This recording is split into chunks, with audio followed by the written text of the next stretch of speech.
New at 5, we're getting new insight into how a foreign contractor may have broken into an iPhone belonging to one of the San Bernardino terrorists. Investigative reporter Aaron Diamond live in Midtown Atlanta on this. Aaron, you talked to a local expert about how the security safeguards were hacked.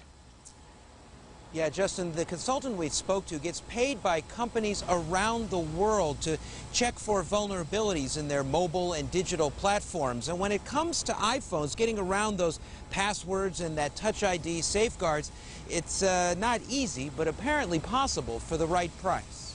I think, honestly, at this point, it's just sort of a numbers game. Because, you know, if it exists, it can be broken into. An uncomfortable truth for Georgia State University student Sam Childs, one of many we saw glued to their smartphones Tuesday, echoed by local cybersecurity consultant Tony Uceda-Velez. The reality is this: with time and determination, definitely anything is hackable. Uceda-Velez told us he's just dying to know how an international tech firm hired by the FBI finally cracked security safeguards on San Bernardino terrorist Rizwan Farouk's iPhone after Apple refused to do it. And it's a big slap in the face to Apple, unfortunately. While the feds won't say how the contractor bypassed Apple safeguards, Uceda-Velez says there's only a handful of ways to get around passwords.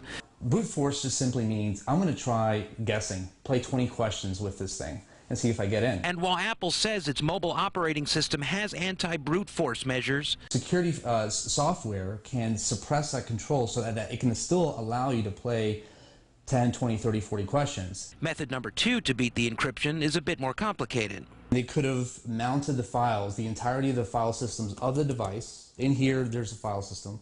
And they could have mounted onto a hacked version of iOS.